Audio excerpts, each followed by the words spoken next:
Is it a financial asset? Is it a financial liability? Is it a financial asset? Is it a financial liability? Is it a financial asset, a financial liability? Is this a financial asset? Is it a financial liability? Yes, automatically this one is a financial liability. There is also something I've forgotten to mention here. We say that we have actually two categories of financial liabilities. Financial liabilities at fair value through profit and loss, and basically financial liability at amortized cost. Actually, we say that the financial liabilities at amortized cost, these are the common types of financial liabilities, because we say that these are the debt instrument issued by the company and which do have a certain life, or basically they do have a specific redemption date. A specific redemption what?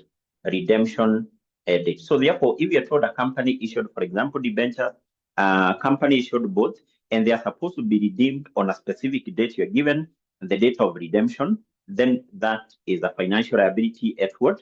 At amortized cost. So therefore, this company you're told issued redeemable debt instrument on 1st July 2017 at the par value of 6 million.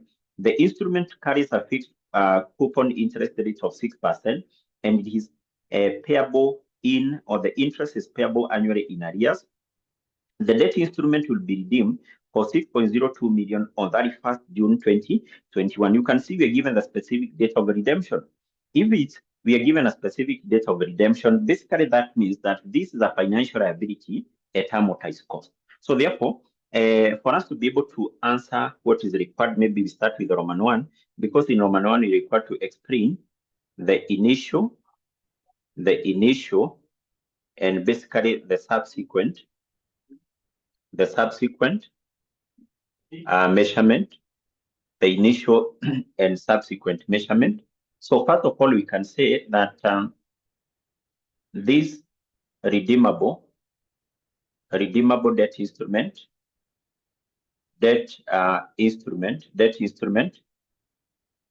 issued by Sunny Limited,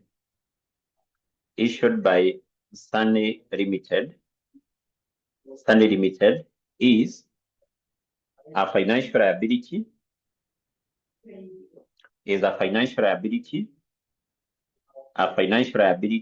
at amortized cost, is a financial liability at amortized what? A financial liability at amortized what? At amortized cost. That is the first thing. So having identified that this is a financial liability at amortized cost,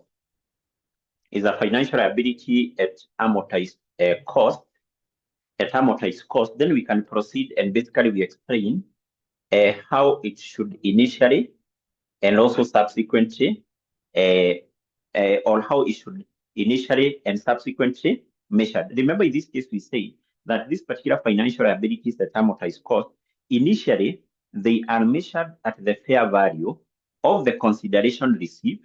How much amount did the company receive from the issue, minus any transaction cost.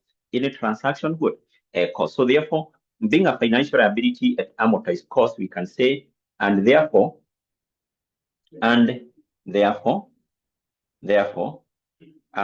will initially be measured at fair value of consideration received,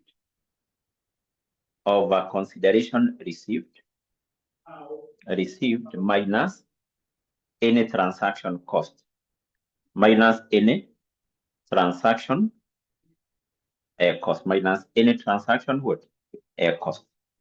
The amount now which was received, the fair value of consideration received, minus any transaction cost. In fact, in this case, we can proceed, and basically we determine the amount for initial recognition from the information which are given in this question. If you go back to first paragraph, we are told these redeemable debt instruments were issued at their par value of 6 million, that is. And then there is also somewhere in the last, or actually second sentence from last, we are told the transaction cost associated with the issue was 200,000 and was paid on the date of the issue. So we are told they were issued at their par value of 6 million.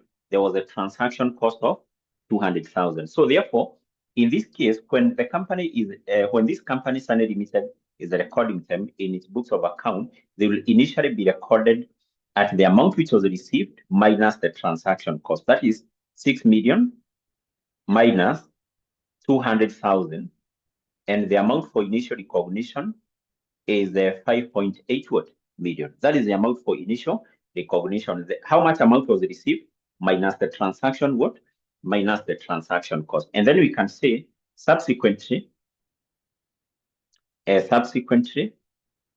are measured at amortized cost. And I hope you can be able to recall cost is basically determined by preparing the amortization schedule. Is computed by preparing what? The amortization schedule. So therefore, this basically what was required in number one of that question. We explain how these financial abilities were initially and subsequently measured. So I think we have answered Roman 1 because the examiner was just requiring that particular explanation on initial and subsequent measurement. The initial subsequent measurement, you can see the marks which were given, there were 2. Automatically, the first mark will be for initial measurement and subsequent measurement here. So 1 mark there and basically 1 mark there. So then Roman 2, what are we required to do? We are required to determine the carrying value of this liability to be included in Sunny Limited for the year which ended 31st of December 2019. 2019 basically should be the end of I think the second year, because they were issued on 1st July 2017. The first year will end 30th of June 2018. The second year will end 30th of June 2019. But basically what I want us to do, because we are given the redemption date, I want us to prepare the amortization schedule basically from the date of the issue up to the date of redemption. Up to the date of what? A redemption. So therefore, what we need to do, because we already have the amount for initial recognition, we already have the amount for initial recognition,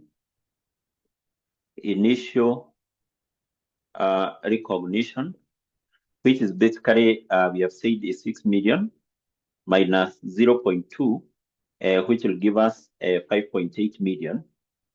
5.8 million. We can basically proceed and we prepare the amortization schedule. The amortization schedule. Why are we preparing the amortization schedule? Is for us to be able to determine the amortized cost at the end of each year. So let's prepare the amortization. We prepare the amortization schedule. And I've said we prepare this from the date of the issue up to the date of redemption. Because in our case, we know they were issued on 1st of July. They were issued on 1st of July 2017. That is as per the first sentence. And basically, you're told that they are redeemable on that year of June 2021. How many years do we have here? So automatically here, the first year will end that year of June 2018, 2019, 2020, 2021. Basically, they have arrived for 4 years. So meaning that this amortization schedule we prepare it for 4 years here. So let's have a column for the years. So the first year ended that year of June 2017. The other year 30th of June 2018. The other year 30th of June 2019. The other year 30th of June 2020. And the other year 30th of June 2021. So then from there, the next column here will be for something called the amortized cost at the start of the year. Then from there, we proceed and we compute something called the interest. How do we compute this interest? This interest we computed based on something called the effective interest rate. Just like what we did in the issue instrument, we compute that based on the effective interest rate. If you go back to that question here, you'll be able to see that we have 2 rates. We have the coupon interest rate, which is 6%. And then in the last sentence, we are given the effective interest rate. And that is basically what we use in the computation of this. And I hope you can also be able to recall we said that this effective interest rate It can also be known as the market interest rate. The market interest rate. The examiner can use any of those particular words. Then from there, after that, we will have the cash to be paid, the cash paid, and then the amortized cost at the end of the year. The amortized cost at the end of what? Of the year. So we start with the amortized cost at the start of the year. Now, the amortized cost at the start of the year, we said, is very important for you to be in a position to determine that particular amount. And we said the amount for the amortized cost at the start of the first year, this one is equal to the amount for initial recognition. This is what basically we start with here. That's why I said that it is very important for you to be in a position to determine that. Then if you go back to our question, you'll be able to see we are told to round off our answers to the nearest 1,000 of shillings. We said if you come across that instructions from the examiner, we said you have to work with your figures here in 1,000 of shillings. You work with your figures here in 1,000 of shillings. If you come across a figure with some decimals, then you give that figure to the nearest whole number. So basically what you are doing in such a case, you are giving your answers to the nearest 1,000 of shillings, to the nearest 1,000 of shillings. So let's do that. Let's prepare this. So we start here with the amortized cost at the start of the first year, what we have here. And in 1,000 of shillings, that will be 58. So we need to compute the interest, which will be 7.06% of that. So we work out that we get 7.06% of 58 and to the nearest whole number, I'm basically getting a figure of 409. If you're getting that, please state that in the chat box so that we move. Yes, so that's basically what you're getting here. So then from there, we need to proceed and basically we compute the cash to be paid. How do we compute this cash to be paid?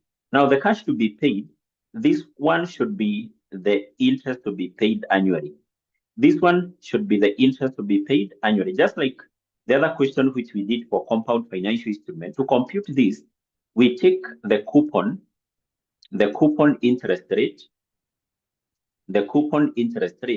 we multiply that with the par, the nominal, or the face value. With the nominal what? With the nominal value. So basically, this is what the company will be paying each year. What the company will be paying each year. And basically, that's how we compute that. The coupon interest rate in our case is 6%. Is 6%. And then the nominal, the par, or the face value is what? Is 6 million. So that is what you're told in paragraph 1. The redeemable debt instruments issued by the company, they had a par value of 6 million. 6 million. So therefore, 6 million, and basically that will give us what? That will give us 360. 300 and what? 60. So therefore, what our company will pay in the first year here will be 360. That is the same amount to be paid in year 2. 360 in year 3, the company will be paid the same. In year 4, and we said here, how many years do we have?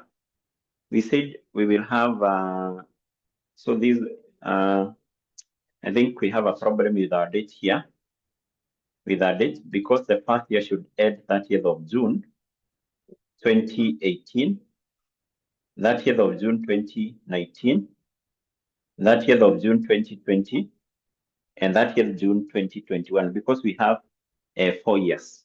So that should be, those should be the correct date. So in the first year, our company will pay 360.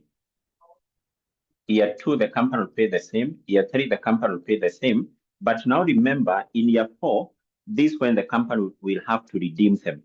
So whenever the company is redeeming our debt instrument, the company will pay 360, the interest, plus the amount to be paid on redemption. Remember, in this case, we said the amount to be paid on redemption should always be equal to the par value, 6 million, unless told otherwise.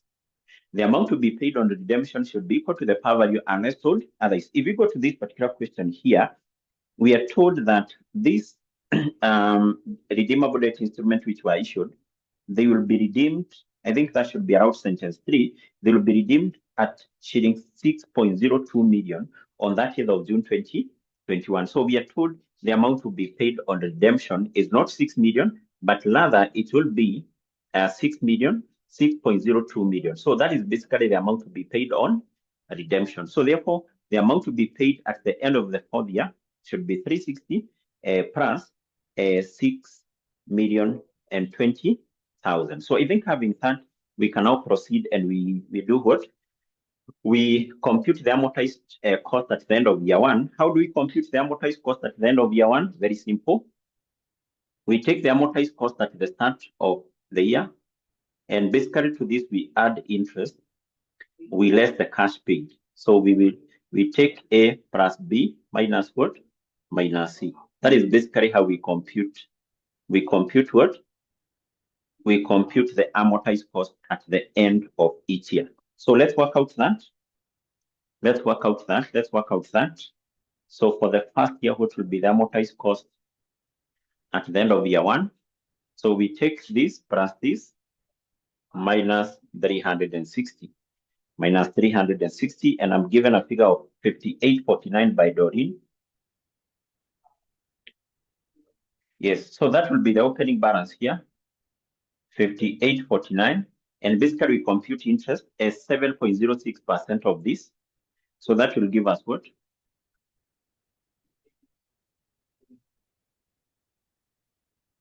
Yes, what are you getting as the interest? 400, the interest.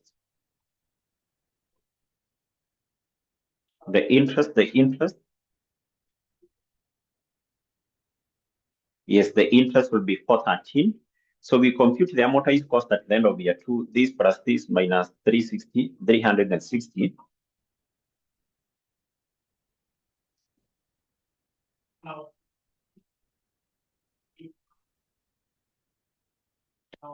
And I'm getting 5902.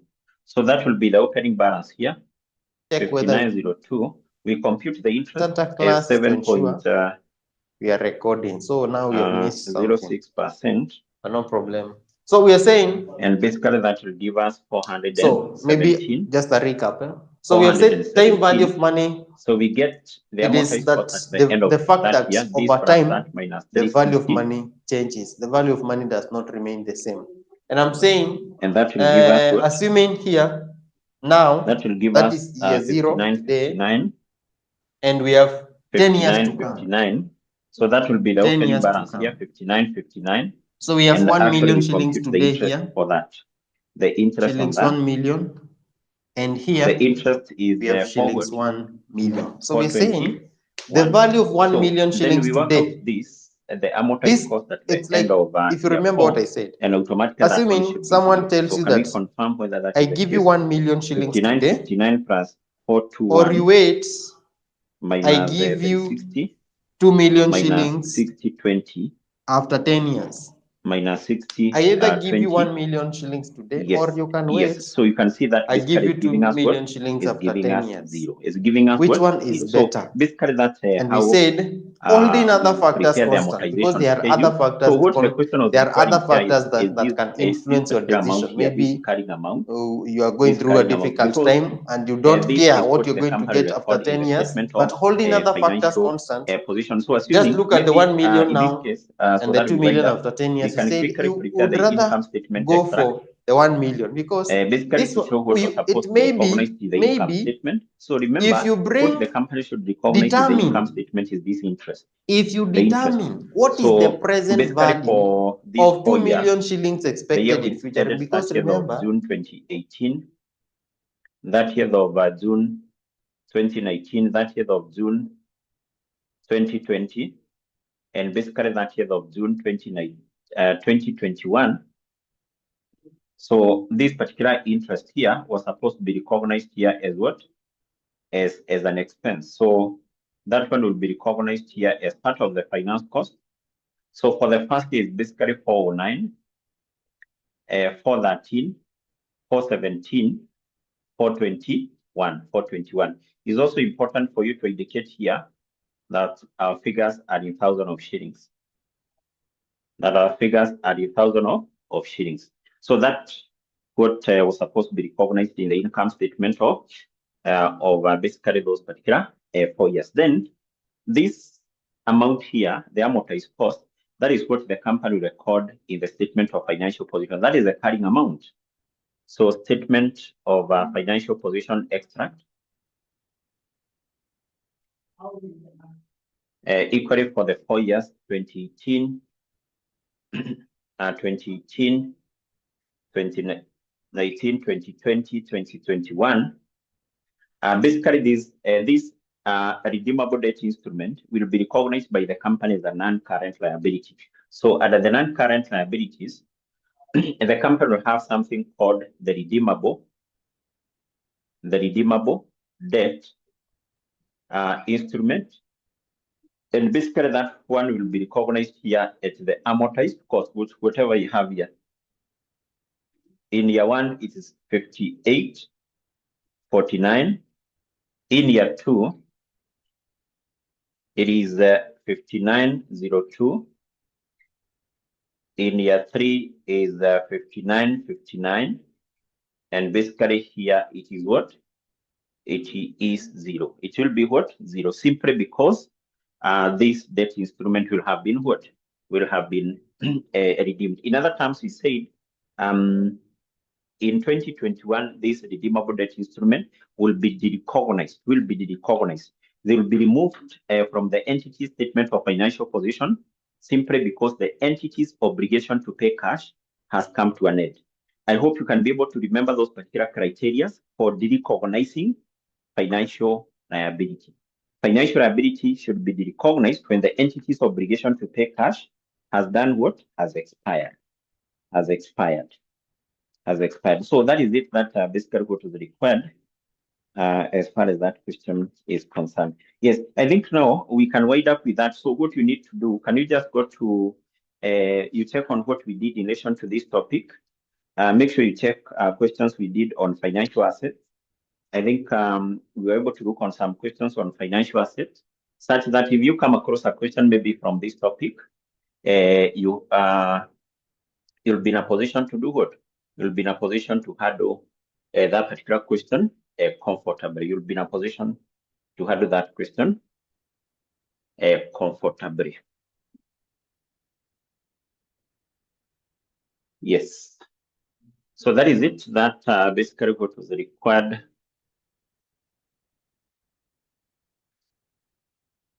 in that question.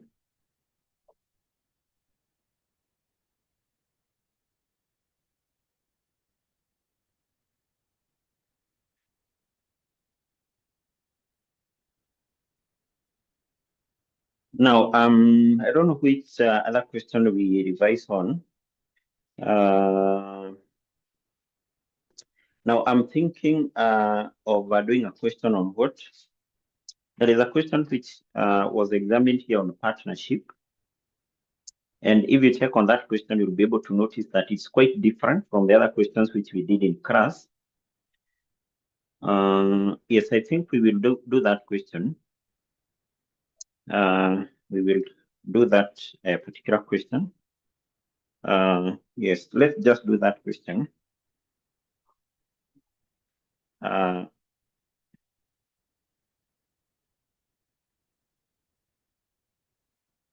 The question I want us to do, and is a question which has been, I think, been repeated in two sittings. And if you check on those particular questions on partnership, they keep on repeating the same questions. So a question was tested on this sitting, you'll be able to see that the question being examined again. So that's why I feel maybe we need to do that question. I think it should be from the sitting of December 2023. Yes, can we go to that sitting, December 2023?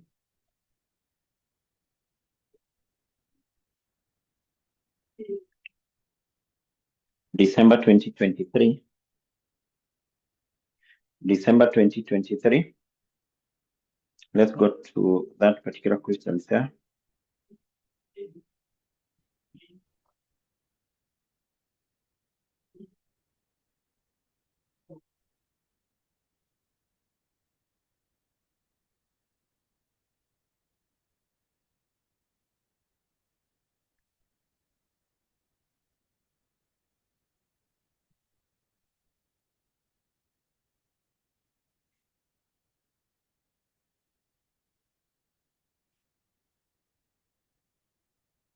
Yes, are you there?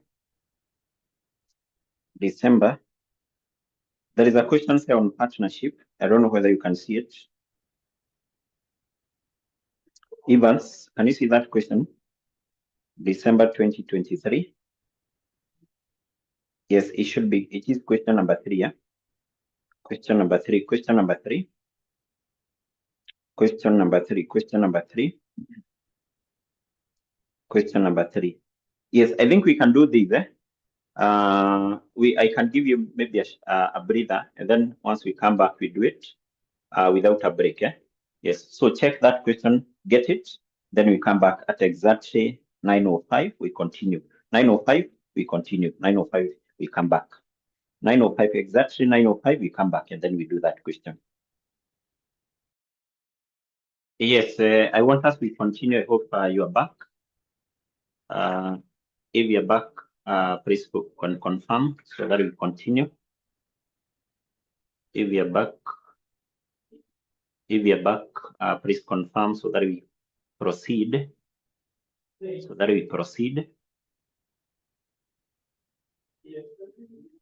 Confirm whether you're back. Yes. So I want us to look on this question here. December 2023, question number 3. And if you check on how this question was set, you'll be able to see that it is quite different from the other questions which we did on partnership. So we are told R&M are the partners in business of buying and selling fruit for 2 activities, export and oil processing, sharing profit and losses in the ratio of 2:1 for R&M respectively. The partners agreed that with effect from 1st of October 2023, the business would be split, off and transferred to 2 separate companies, P Limited and Q Limited. They are told P Limited to cover the fruit buying business, the fruit buying for export business, while Q Limited took over the fruit buying for oil processing business. So then you're told the partnership statement of financial position as at that year of September 2023 was as follows. So we are given the statement of financial position of partnership. We have the non-current asset, current asset, capital and liabilities. We have some additional information about your told. P Limited to cover the non-current asset, cash, bank overdraft, its share of trade receivables, inventory, trade payables, and then you're told Q Limited.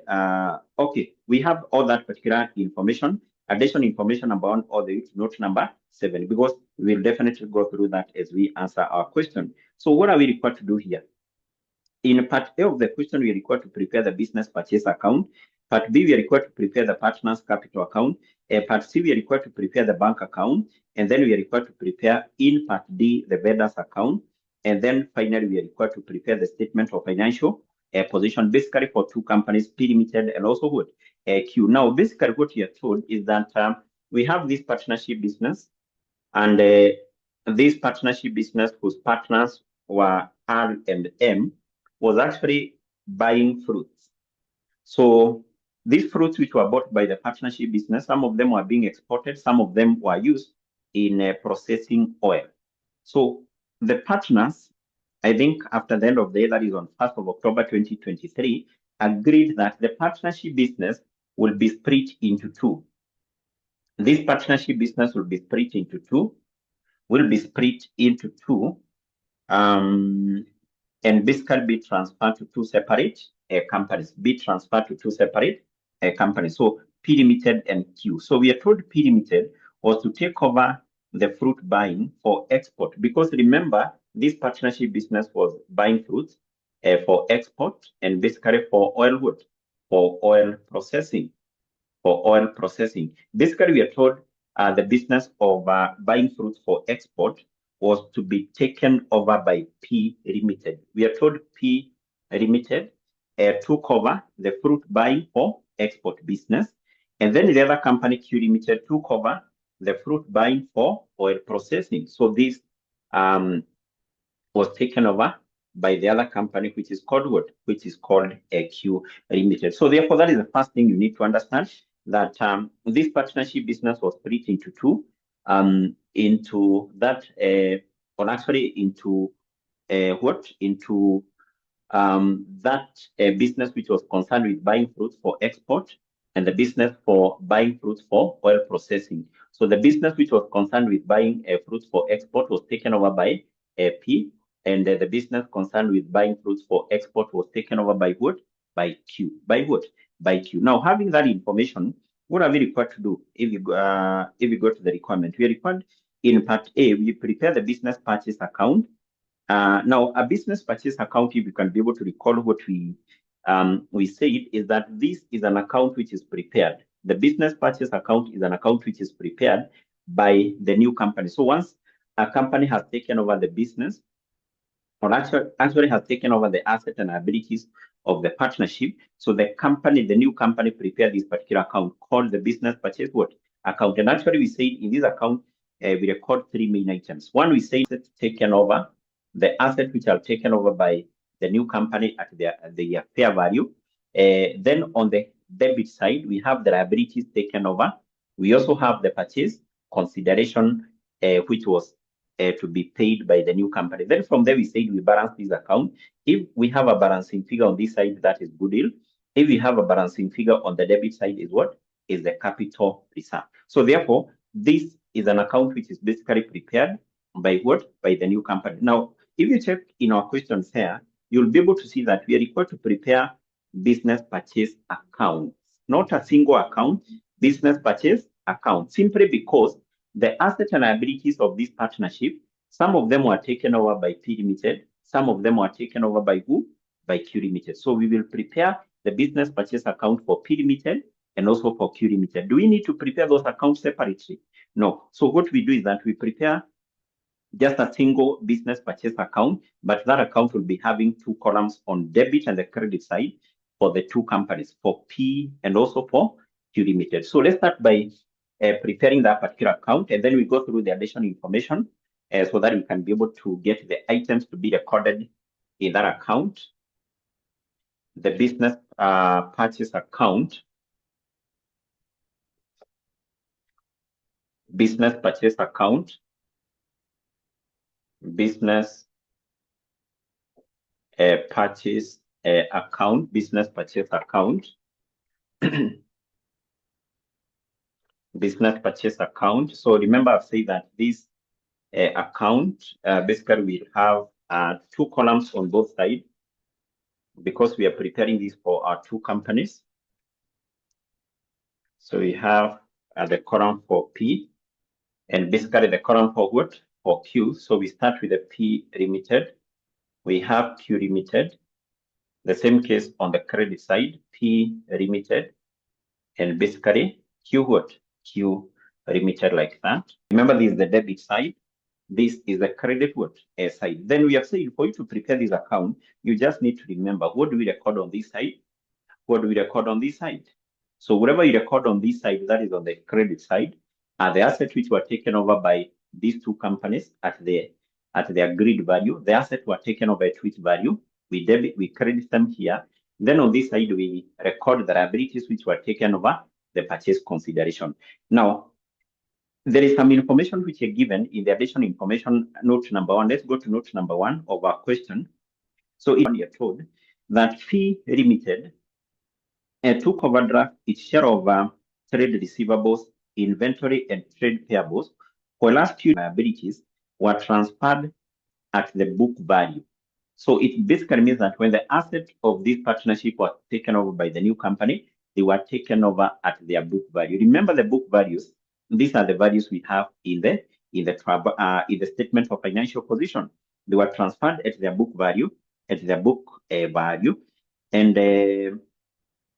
partners were to be paid 300 million, being goodwill for the oil processing, and 240 million being the goodwill for export business. So I think from that point number 1, we can be able to record the assets which were taken over by these two companies. And remember, if you check on the figures which are given there, those figures are in thousands of shillings.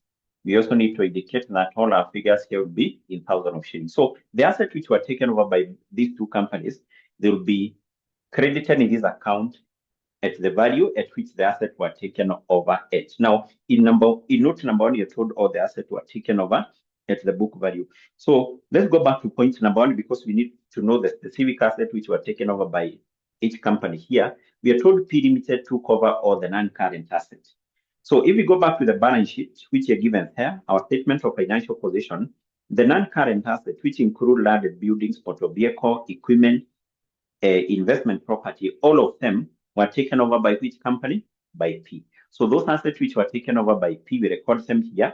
And also we know, as per note number 1, they were taken over at the book value. At the book value. The book value are the values we have in our statement of financial position. So let's record those assets here.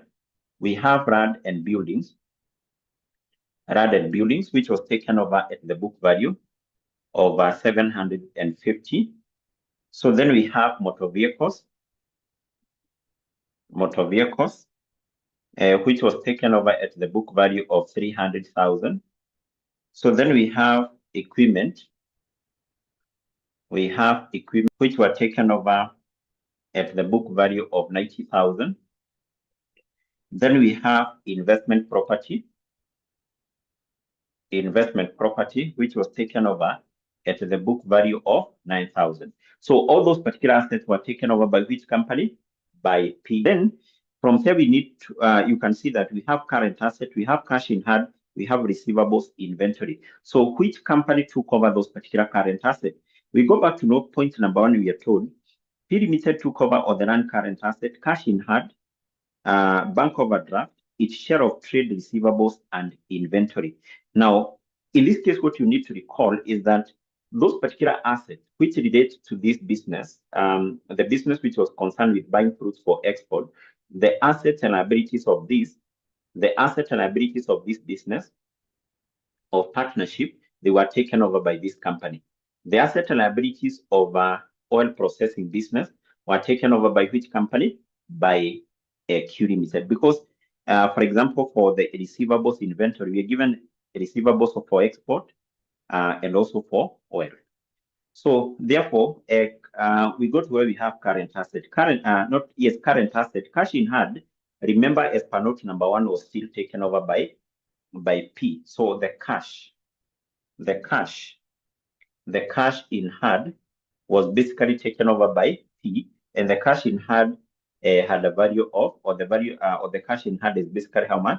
3,000. Then we have trade receivables. So for trade receivables, you're given for export for oil. Now we have said any asset relating or any asset for this business will be taken over by P. Any asset relating to oil processing business will be taken over by Q. So the receivables of export were taken over by which company? By P. So the receivables of export, 384,000, they were taken over by P.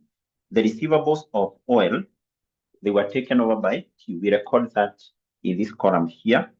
And basically that is an amount of 648,000. Then from there we have the inventory. Inventory we have for export of this, and actually for oil. For export, they were taken over by P Limited, 1380. And for oil, they were taken over by Q. 675,000. So in that case, you can see we have accounted for the assets which were taken over. So then from there, what we need to do is basically to determine the liabilities which were taken over by individual company. We see whether we're given the purchase consideration, and then from there we balance our account. Now, for the liabilities, can we go to where we have liabilities? We skip the capital, we skip the current account. So we have bank loan, we have the trade, we have the bank overdraft, we have the trade payables. Now, if you go back to the information which we have in note number 1, we are told P Limited took over the non-current asset, cash, bank overdraft. Bank overdraft was taken over by P. I think first of all, you can record that. The bank overdraft was taken over by P. So how much is the bank overdraft? The bank overdraft in our statement of financial position is 537. And then from there, we also told it took over the share of its trade receivables, inventory, and trade payables. Now we have the trade payables. Remember, anything relating to export was taken over by P. Any liability relating to oil processing was taken over by Q. And for payables were given for export, which were taken over by P, which is basically 924,000. And there is a figure which usually says is wrong. That figure for 56, that figure which is that is payables for oil, which is written as 56, that one should be 156. If you add those values, you add 537, 924, and 56, you will not get the total which we have there, 1670. So therefore, that figure for 56, it was supposed to be 156. It is supposed to be 156. Sasa? Yes, there was a typing error there. So it's supposed to be 156. 156 like that. Sasa? Yes. So then from there, we have the bank loan. So we need to know which company took over the bank loan. Which company took over the bank loan? So we have, in addition to that, in note number 2. Let's go to note number 2. We are told the bank that had provided the loan agreed to accept 43.2 million of 10% debentures in P and 28.8 million 10% debentures of Q. What does that mean? It basically means that the loan of this partnership was taken over. Part of it was taken over by P Limited. Part of it was taken over by who? By Q. But that loan was to be converted into debentures immediately after it was taken over by the two companies. That is P and also what? Q. But what is important here is to note that this bank loan was taken over by P, was taken over by who? By Q. So what we need to record here is the bank loan which was taken over by this company, and the bank loan which was taken by what? By Q. So the bank loan which was taken by P, as per note number 2, is a bank loan of 43,200. The bank loan which was taken by this is 28,800. That is 28.8. Now, if you add these two values here, they should give us the bank loan we have in the statement of financial position. Operating expenses, the finance cost, the profit before tax, income tax expense, profit after tax, other comprehensive income, which include gain on property devaluation, total comprehensive income. Then we have the retained earnings at the start, and also the equity share capital also at the start of the year. So we have some additional information, number 1, all the way to note number 7. So what are we required to do here? We're required to compute the gain or loss on the disposal of shares in S Limited on the 31st of March 2017. And basically, Roman 2, we are required to prepare the consolidated statement of comprehensive income for the same year. That is the year which ended 31st of March 2017. So automatically, the first thing we need to do here is we come up with a group structure.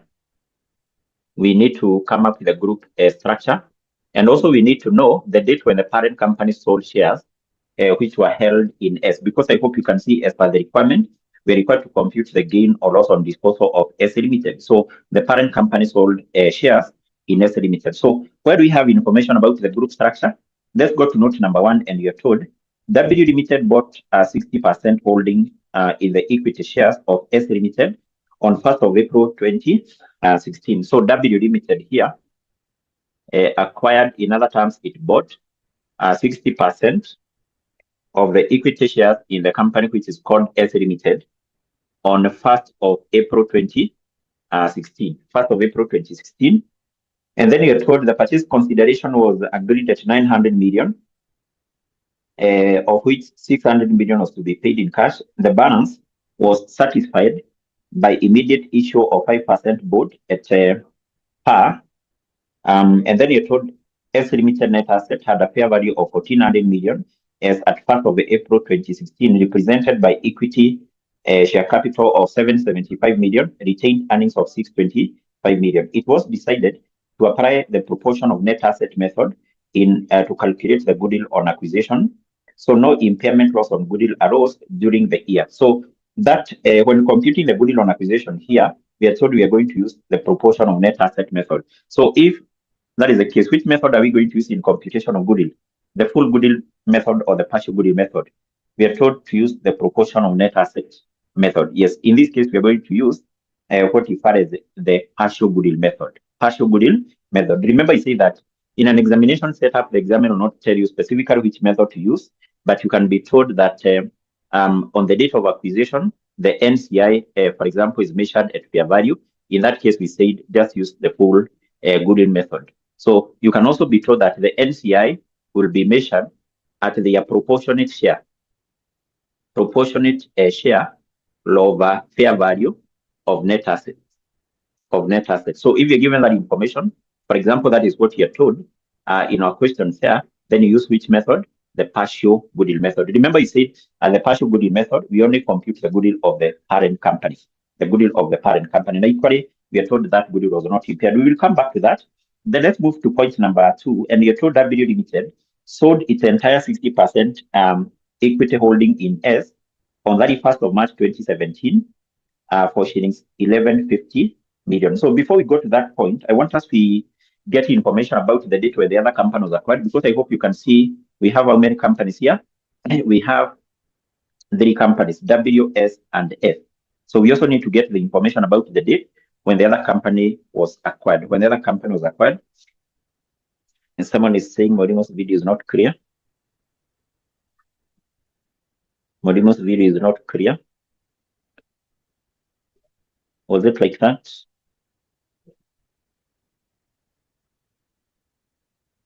Okay. Okay. Yes, I'm getting some message on my screen that my internet is not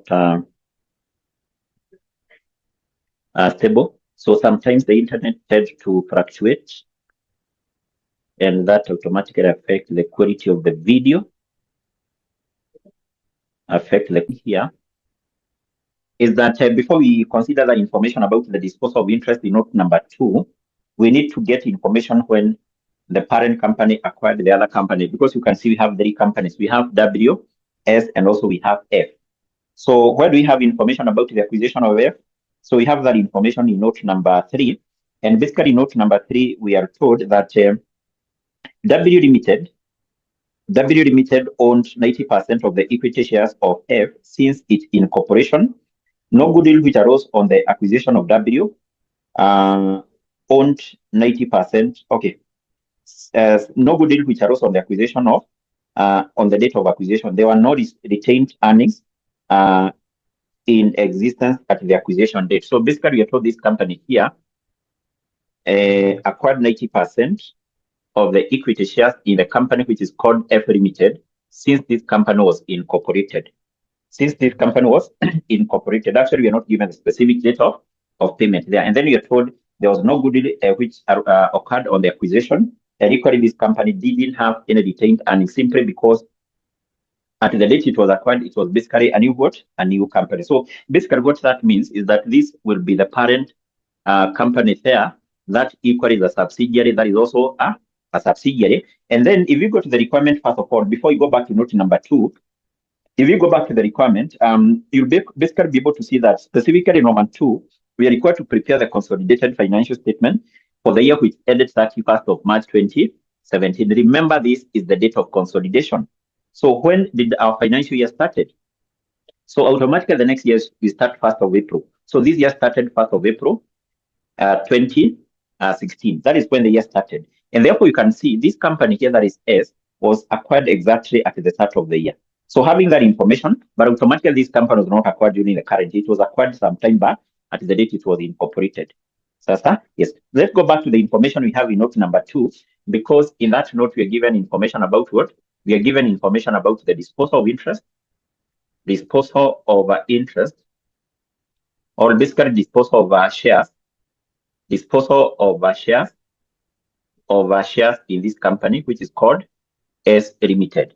Now we are told in note number 2, W Limited sold its entire 60% of the equity shareholding in S Limited on 31st of March 2017 for shillings 1150 in cash. No entry has been made to reflect this transaction. Now, what is important to note here is that this company here, and that is W, we are told it sold the entire shareholding.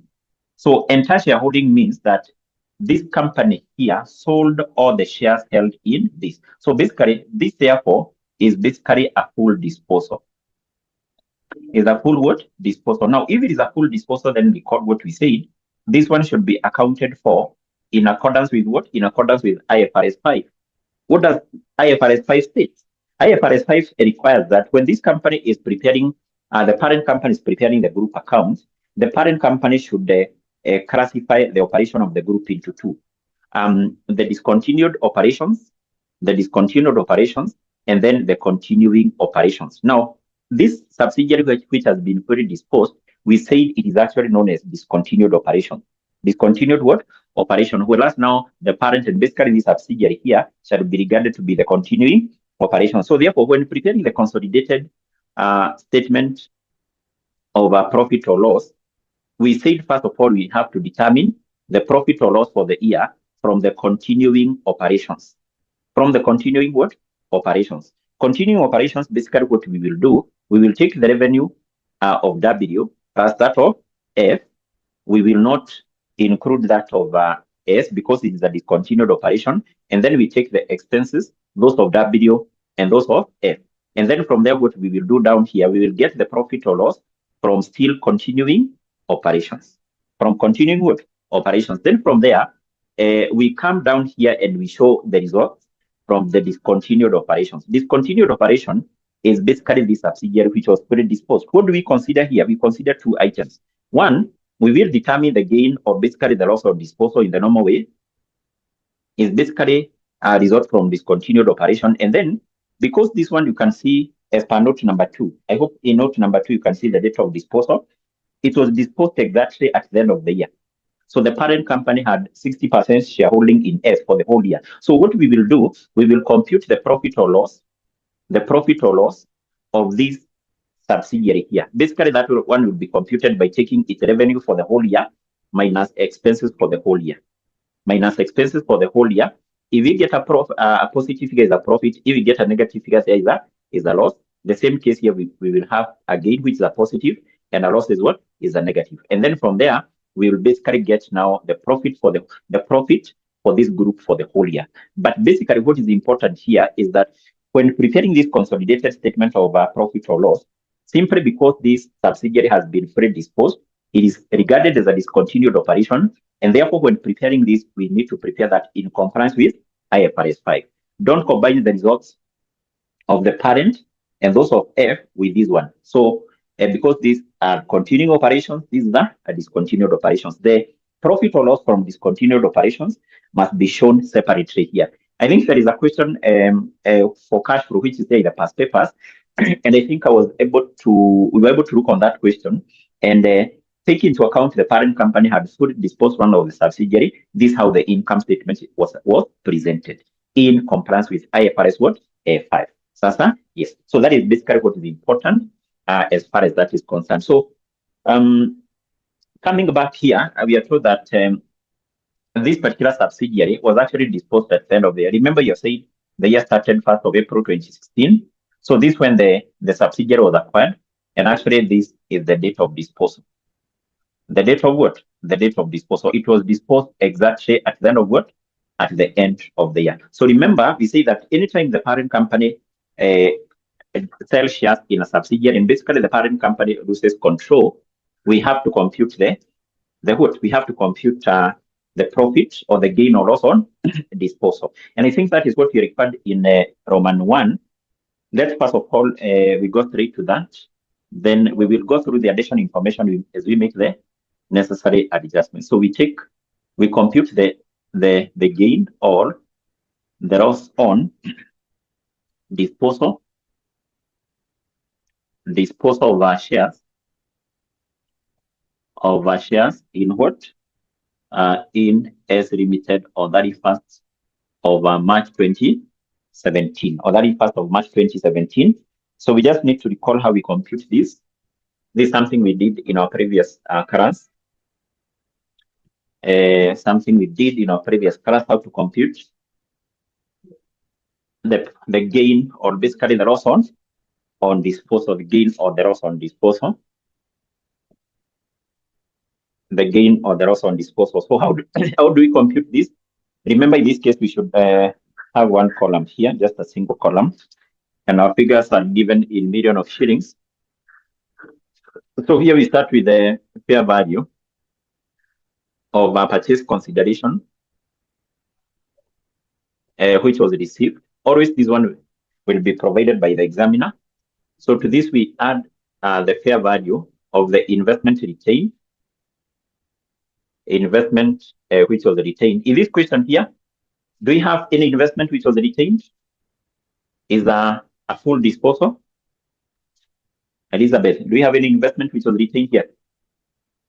Any investment which was retained? No investment which was retained, because it is a full disposal. It's a full what? Disposal. No investment which was retained. And then to this, we less the parent company and impaired goodwill. The parent company and impaired goodwill. And also we less the fair value of net assets at date of disposal. At date of what? At date of disposal. At the date of disposal. The date of disposal. I think we can start by determining this one. The parent company and impaired goodwill. Where do we get information about that? We will compute the goodwill on acquisition of S from the information we have in note number 1.